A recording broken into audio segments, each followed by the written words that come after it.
The rain-soaked streets of Seattle glistened under the streetlights as Caleb Martinez, 24, stood frozen outside the old Victorian house he'd once called home. His mother's laughter, once the heartbeat of that house, had been silenced 6 months ago by cancer, leaving only echoes of grief and a stepfather who wanted him gone. Tonight, Caleb clutched a crumpled letter from his stepfather, Victor, demanding he never return or face consequences. Caleb's breath hitched as he stared at the house, its windows dark except for a faint glow in the attic. He was a wiry young man with deep brown eyes that held too much pain for someone so young. His Puerto Rican heritage showed in his warm complexion, though his usual spark was dimmed by betrayal. Victor, his stepfather, had never accepted Caleb's identity as a gay man, and after his mother's death, Victor's rejection turned vicious. Caleb had been kicked out, his belongings dumped on the curb, his existence erased from the family like a smudge on glass. But tonight, Caleb wasn't here to beg. Tucked in his jacket was a USB drive, a secret his mother had left behind, a recording she'd made before her death. He didn't know what it contained, only that she'd hidden it in a locket she'd pressed into his hand during her final days. Whispering, "This will protect you." His fingers brushed the locket now, its weight grounding him as he stepped toward the house, heart pounding with a mix of fear and defiance. The door creaked open, and Victor's silhouette loomed in the entryway. At 50, Victor was a broad-shouldered man with a stern jaw and cold blue eyes that seemed to carve through Caleb. "I told you not to come back," Victor growled, his voice thick with disdain. "You're not my son. You're nothing here." Caleb's jaw tightened, but he held his ground. "I'm not here for you. I'm here for her." He pushed past Victor, ignoring the older man's protests, and climbed the stairs to the attic. The air was thick with dust and memories, the space cluttered with his mother's old paintings and journals. Elena Martinez had been an artist, her canvases bursting with color and life, much like her spirit. Caleb's chest ached as he traced a finger over a half-finished portrait of himself at 16. His smile unguarded back then. He plugged the USB into his laptop, hands trembling. The file was a single audio clip, labeled simply "For Caleb." His mother's voice filled the room, soft but resolute. "If you're hearing this, Mijo, it means I'm gone, and Victor's probably shown his true colors. I've seen how he treats you, and I'm sorry I didn't protect you better. But you are my heart, and no one can take that away." Her voice cracked, and Caleb's eyes stung with tears. She went on to reveal Victor's manipulations, how he'd pressured her to change her will, how he'd planned to cut Caleb out entirely. But the bombshell came at the end. "There's a safe in my studio. The code is your birthday. Inside, you'll find everything you need to fight back." Caleb's pulse raced. A safe? He'd never known about it. Victor's heavy footsteps echoed up the stairs, and Caleb yanked the USB free, slipping it into his pocket just as Victor burst in. "What the hell are you doing?" Victor snarled, his face red with fury. Caleb stood, squaring his shoulders. "I'm taking back what's mine," he said, his voice steady despite the fear clawing at him. Victor lunged, but Caleb dodged, bolting down the stairs and into his mother's studio. The room was a shrine to her creativity, filled with easels and sketches. He scanned the walls frantically, spotting a small safe tucked behind a canvas of a vibrant Seattle skyline. His fingers fumbled with the code, his birthday, April 12, 2000, and the safe clicked open. Inside was a stack of documents, a revised will, letters from his mother, and a deed to the house in Caleb's name. His mother had outsmarted Victor, ensuring Caleb's future. But Victor was closing in, his shouts reverberating through the house. Caleb stuffed the documents into his bag and slipped out the back door, heart hammering as he disappeared into the rainy night. He didn't know what came next, but for the first time in months, he felt a spark of hope. His mother's love, encoded in that recording, had given him a fighting chance. Caleb found refuge at a small cafe in Capitol Hill, a queer-friendly neighborhood where the air buzzed with acceptance. The barista, a 26-year-old trans woman named Riley Gwynn, noticed his shaken expression and slid a free latte across the counter. Riley had a sharp wit and warm hazel eyes that seemed to see right through Caleb's walls. "Rough night?" she asked, her voice gentle but curious. Caleb hesitated, then spilled the story: his mother's death, Victor's cruelty, the recording. Riley listened, her pierced eyebrow quirking with interest. "Sounds like you've got a fight on your hands," she said, leaning closer. "But you're not alone. This neighborhood's got your back." Her words were a lifeline, and Caleb felt a flicker of something new, connection, maybe even attraction. Riley introduced him to a lawyer friend, Amara Jackson, a 32-year-old black woman with a no-nonsense demeanor and a passion for justice. Amara reviewed the documents and whistled. "Your mom was a genius. This will holds up, and the deed? Ironclad. Victor's got no claim." But she warned Caleb, Victor wouldn't go down without a fight. He's got money and influence. You need to be ready for war. Caleb spent the next few days crashing on Riley's couch, their late-night talks weaving a fragile bond. Riley shared her own story, coming out as trans, losing her family's support, rebuilding her life in Seattle. "You don't need blood to make a family," she told him one night, her hand brushing his. The moment lingered, charged with unspoken feelings, but Caleb pulled back, afraid of letting anyone in when his world felt so unsteady.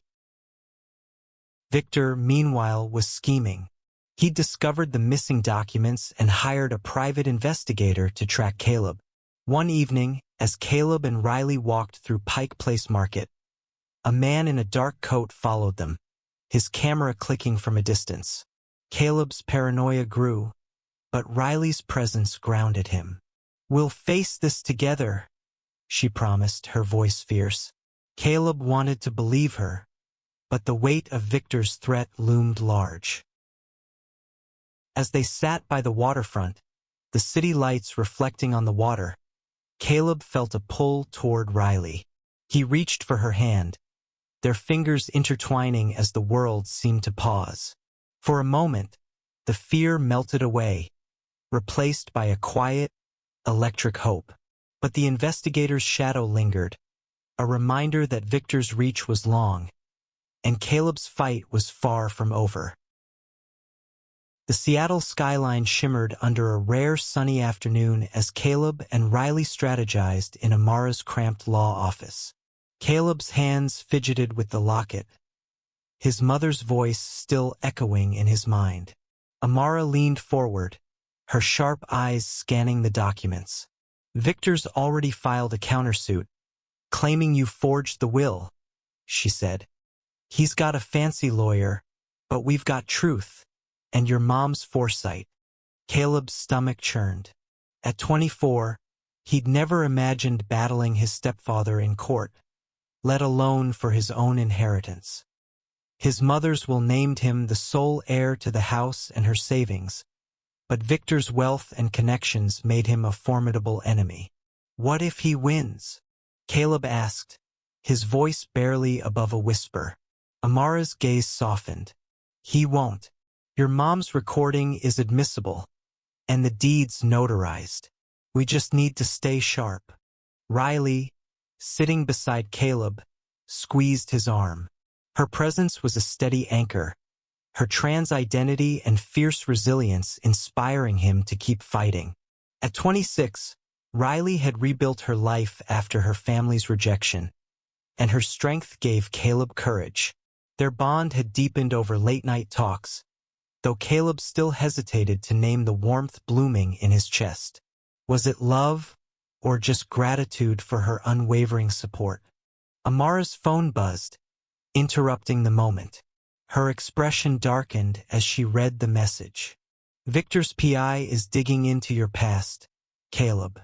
They're trying to discredit you, bringing up your arrest from that protest 2 years ago. Caleb's face paled. He'd been 22, rallying for queer rights when a clash with police led to a night in jail.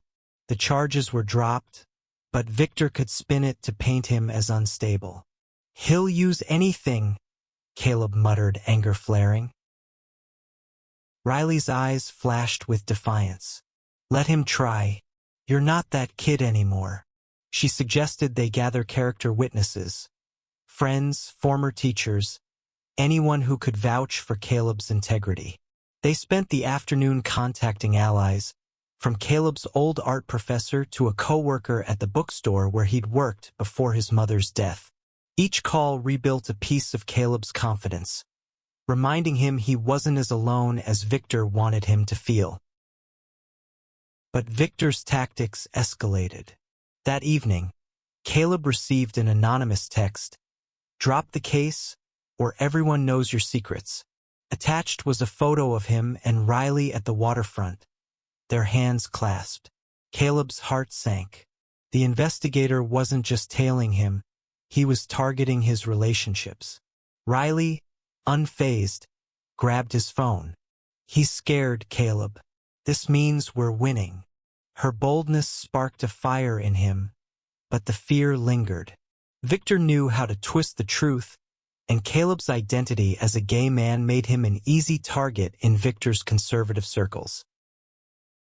Determined to stay proactive, Caleb and Riley visited the house again, this time with Amara's permission to collect evidence. The studio felt like a sanctuary, its walls lined with his mother's art. Caleb found a journal tucked behind a canvas, its pages filled with Elena's handwriting. She documented Victor's growing hostility, his attempts to isolate her from Caleb, even his threats to fix Caleb's lifestyle. The journal was a goldmine, but it also broke Caleb's heart. His mother had fought for him in silence, her love etched in every word. As they left, a car idled across the street, its tinted windows hiding the driver. Caleb's pulse quickened, but Riley tugged him forward. Don't look back, she whispered. They hurried to her apartment, where Caleb pored over the journal, his emotions swinging between grief and resolve. One entry stood out. Caleb, if you find this, know I loved you fiercely. Don't let him win. Tears blurred his vision, but Riley's hand on his shoulder steadied him. She's still with you, Riley said softly, and Caleb nodded, his throat tight. The next day, Amara filed the journal as evidence, strengthening their case. But Victor's lawyer countered with a smear campaign, leaking stories to local blogs about Caleb's troubled past. The article stung, painting him as a rebellious son who'd abandoned his dying mother. Caleb wanted to scream the truth, but Amara urged restraint. We fight in court, not online, she said. Still, the lies gnawed at him, and he wondered if he could withstand Victor's onslaught. That night, Riley took Caleb to a drag show in Capitol Hill, a vibrant escape from the chaos. The performers' unapologetic joy lifted Caleb's spirits, and Riley's laughter beside him felt like sunlight. As they danced, their bodies close, Caleb let himself forget Victor for a moment. He leaned in, their lips brushing in a fleeting electric kiss. Riley's eyes sparkled, but she pulled back, teasing, "You're gonna have to work harder for the next one." Caleb grinned, his heart lighter than it had been in months. But the moment was short-lived. The next morning, Amara called with grim news. Victor had filed for an emergency injunction to freeze the estate, claiming Caleb was a danger to the property. The legal battle was heating up, and Caleb knew Victor was playing dirty. As he sat with Riley, planning their next move, the anonymous texts resumed. "You can't hide forever." Caleb's resolve hardened. He wasn't just fighting for the house. He was fighting for his mother's legacy, for his right to exist as himself. And with Riley by his side, he felt ready to face whatever came next. The courtroom smelled of polished wood and tension as Caleb sat beside Amara, his hands clasped tightly to keep them from shaking. At 24, he felt out of place in the sterile Seattle courthouse, his flannel shirt a stark contrast to the tailored suits around him. Victor sat across the room, his cold stare boring into Caleb, flanked by a lawyer who oozed confidence. The hearing was to determine the validity of Elena's will, and Caleb's future hung in the balance. Amara presented the recording and journal, her voice steady as she outlined Victor's attempts to disenfranchise Caleb. The judge, a stern woman in her 60s, listened intently, her expression unreadable. Victor's lawyer countered with a slick narrative, portraying Caleb as an ungrateful son who'd fabricated evidence to steal the estate. "Mr. Martinez has a history of instability," the lawyer said, citing the protest arrest. Caleb's face burned, but Amara squeezed his hand under the table, whispering, "Stay strong." Riley waited outside, unable to attend but texting Caleb encouragements. Her presence, even from a distance, was a lifeline. At 26, Riley's fierce support had become Caleb's anchor, their budding romance a fragile light in the storm. He thought of their kiss at the drag show, the way her hazel eyes had held his, promising they'd get through this. But Victor's lies were relentless, and Caleb feared the judge might believe them. The tide turned when Amara called a surprise witness, Elena's best friend, Sofia Delgado, a 48-year-old artist with a warm smile and unyielding loyalty. Sofia testified about Elena's love for Caleb, her fears about Victor's control, and her determination to protect her son. "Elena told me about the recording," Sofia said, her voice breaking. She knew Victor would try to erase Caleb's place in her life. The courtroom fell silent, the weight of her words sinking in. Victor's composure cracked, his jaw tightening as Sofia spoke. Caleb watched, heart pounding, as the judge's eyes narrowed.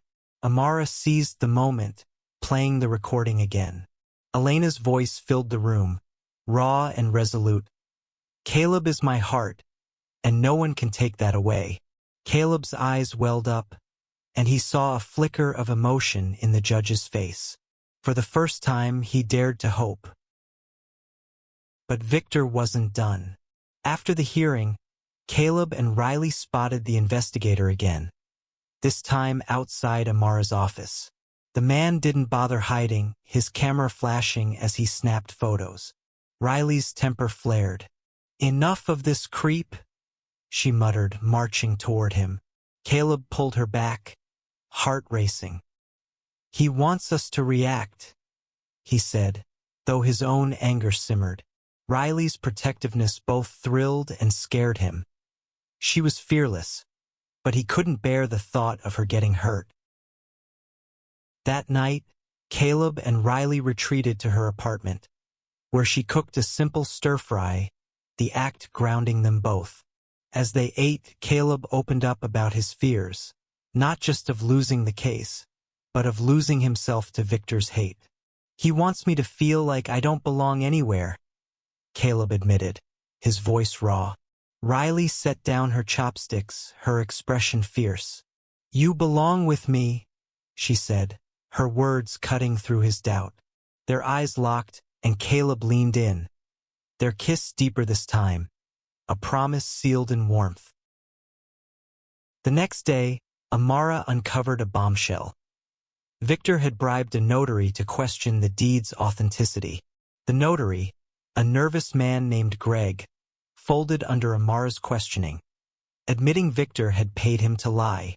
The revelation strengthened their case, but it also enraged Victor. Caleb received another text. "You'll regret this." Attached was a grainy photo of him and Riley kissing, with a caption, "This goes public unless you drop the case." Caleb's hands shook as he showed Riley the message. She didn't flinch. "Let him post it," she said, her voice steady. "I'm not ashamed of us." Her courage bolstered Caleb, but the threat lingered like a storm cloud. Victor was escalating, and Caleb knew the next move could be dangerous. Amara advised caution, suggesting they hire security, but Caleb refused. "I won't let him scare me into hiding," he said, his resolve hardening.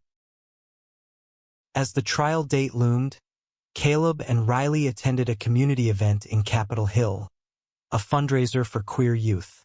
The vibrant crowd, drag queens, activists, allies, reminded Caleb of the family he'd found.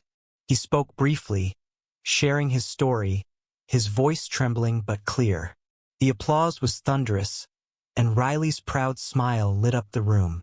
For a moment, Caleb felt invincible, his mother's love and Riley's strength carrying him forward. But Victor's shadow loomed. Late that night, Caleb woke to a crash outside Riley's apartment. Heart pounding, he peered through the window to see a brick on the sidewalk, a note tied to it, "Last warning." Riley pulled him away, her face pale but resolute. "We're not backing down," she said, her voice a fierce whisper. Caleb nodded, gripping her hand. The fight was far from over, but with Riley and his mother's legacy beside him, he was ready to face Victor's wrath. The brick through Riley's window shattered more than glass.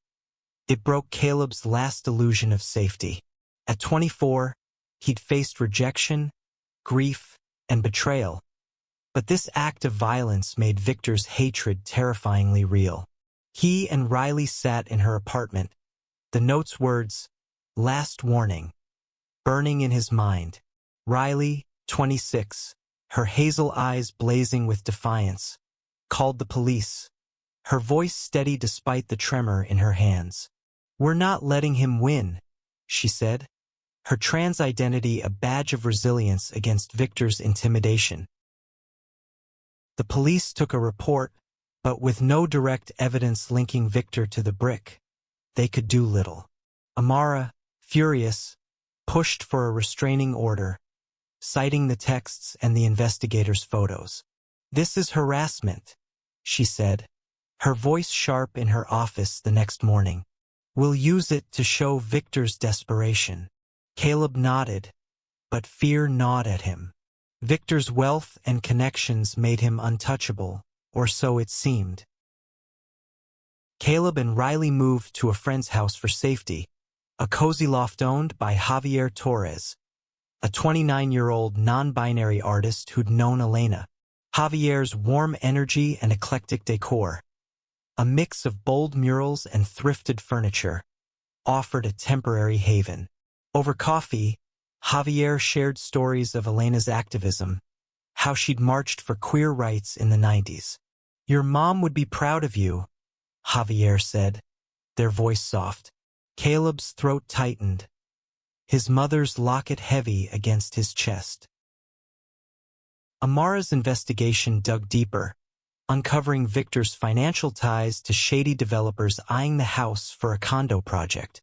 The deed in Caleb's name was a roadblock, explaining Victor's desperation. "He's not just after you," Amara said. "He's after profit." The revelation fueled Caleb's resolve. He wasn't just fighting for himself, but for his mother's legacy, a home filled with her art and love. Riley suggested they rally community support, organizing a vigil for Elena outside the courthouse before the final hearing. The event drew dozens. Friends, neighbors, queer activists, who held candles and shared stories of Elena's kindness. Caleb spoke, his voice breaking as he described her love and Victor's betrayal. Riley stood beside him, her hand in his, a quiet strength that steadied him. The crowd's support felt like armor, but Victor's absence was ominous. Caleb knew he was planning something. That night, Caleb and Riley stayed up, mapping out their testimony. Their closeness had evolved, each touch and glance charged with unspoken love. "I'm scared," Caleb admitted, his voice raw. Riley cupped his face, her touch gentle. "You're not alone," she whispered. Their kiss was slow, deliberate, a promise to face the storm together. Caleb's heart swelled, the fear easing just enough to let him breathe. The final hearing dawned gray and cold. Caleb, in a borrowed blazer, felt like an imposter among the lawyers, but Amara's confidence anchored him. Victor's lawyer leaned hard on Caleb's past, twisting the protest arrest into a narrative of delinquency. But Amara was relentless, presenting the journal, the recording, and the notary's confession. The judge's questions grew sharper, probing Victor's motives. Caleb testified, his voice steady as he spoke of his mother's love and Victor's cruelty. "She wanted me to have a home," he said, tears falling. "He took that from me." The courtroom tension was palpable, but Victor's calm facade unnerved Caleb. During a recess, Amara received a tip. Victor had hired a hacker to destroy the original recording. Panicked, Caleb checked the USB, still safe in his bag. Amara acted fast, securing the evidence in a court lockbox. But the threat shook Caleb. Victor's reach seemed endless, and the hacker's involvement hinted at deeper corruption. Riley met him outside, her presence a balm. "You were incredible in there," she said, her smile fierce. Caleb leaned into her, their foreheads touching. "I couldn't do this without you," he murmured. Her laugh was soft, teasing. "Good thing I'm not going anywhere." Their moment was cut short by a call from Javier. The investigator had been spotted near their loft, snooping through trash. Victor was closing in, and Caleb felt the walls tightening. As the hearing resumed, Amara dropped a final blow. Bank records showing Victor's payments to the notary and the investigator. The judge's expression hardened, and Victor's lawyer faltered. Caleb's heart raced. This was their chance. But Victor's icy stare promised retaliation, and Caleb knew the fight wasn't over. The judge adjourned for deliberation, leaving Caleb, Riley, and Amara in a tense limbo. Outside, the vigil crowd waited, their candles a beacon of hope. That night, Caleb and Riley sat on Javier's roof, the city sprawling below. "Whatever happens," Caleb said, his hand finding hers, "you've given me something Victor can't take." Riley's eyes glistened. "We've got this," she said, her voice a vow. As they held each other, Caleb felt his mother's strength, Riley's love, and a community's support converging. The verdict loomed, but for the first time, Caleb believed he could win. Not just the case, but his right to exist unapologetically himself. The Seattle courthouse was a pressure cooker as Caleb, 24, waited for the judge's ruling. His dark eyes scanned the room, landing on Victor, whose smug expression had faded into something harder, more desperate. Riley, 26, sat in the gallery, her trans identity a quiet defiance against Victor's hate. Her hand rested on Javier's shoulder, the non-binary artist offering a nod of solidarity. Amara stood beside Caleb, her confidence unshaken despite the weeks of threats and smears. The judge entered, her voice cutting through the silence. After reviewing the evidence, including Elena Martinez's recording, journal, and the notarized deed, I find the will valid. The estate belongs to Caleb Martinez. A gasp rippled through the room, and Caleb's knees buckled. Amara steadied him, whispering, "You did it." Victor's face twisted, But he said nothing, storming out as the judge continued. She also granted the restraining order, citing Victor's harassment, and ordered an investigation into his financial misconduct. Caleb's relief was tempered by exhaustion. The victory felt hollow without his mother to share it. Riley rushed to him, her arms wrapping around him in a fierce hug. "You're free," she whispered, her hazel eyes bright with tears. Caleb held her tightly, the weight of her support grounding him. Their love, forged in the fire of this fight, was a quiet triumph over Victor's cruelty. But the aftermath wasn't clean. Victor vanished, leaving behind a trail of lawsuits from the developers he'd double-crossed. Amara warned Caleb to stay vigilant. Victor's influence lingered, and his spite was unpredictable. Caleb moved back into the house, its walls now a canvas for healing. He hung his mother's paintings, each one a reminder of her love. Riley helped, her laughter filling the space where silence had reigned. One evening, they found a hidden sketch in Elena's studio, a portrait of Caleb and a younger version of himself, laughing together. A note was tucked inside. "Mijo, live boldly, love fiercely." Caleb's tears fell, but they were cathartic, a release of grief and a step toward peace. Riley's hand found his, their fingers lacing together. "She's here," Riley said softly, and Caleb nodded, feeling his mother's presence in the quiet. The community rallied around them, hosting a celebration in the house's backyard. Sophia, Javier, and dozens of others gathered, their voices mingling with music and laughter. Caleb spoke, his voice steady now.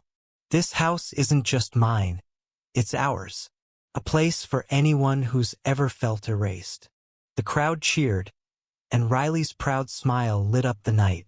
They danced under string lights, their bodies close, the future unfolding like one of Elena's vibrant canvases. Months later, Caleb and Riley transformed the house into a community space for queer youth, a safe haven funded by Elena's savings. Caleb taught art classes, channeling his mother's passion, while Riley led workshops on resilience. Their love grew, rooted in shared purpose. One quiet morning, as they sat by the pond in the park where their bond had deepened, Caleb proposed. Not with a ring, but with a sketch he'd drawn. A future together, vibrant and unapologetic. Riley's tearful yes was a vow to face every challenge side by side. Victor's shadow faded, his schemes unraveling under legal scrutiny. Caleb learned to let go, not of his mother's memory, but of the pain Victor had inflicted. The recording, the journal, the locket, they were more than evidence. They were Elena's final gift, a testament to a love that no one could erase. As Caleb and Riley built their life, the house stood as a beacon of hope, proof that truth and love could triumph over hate. The story ended not with a fairy tale flourish, but with a quiet, hard-won truth.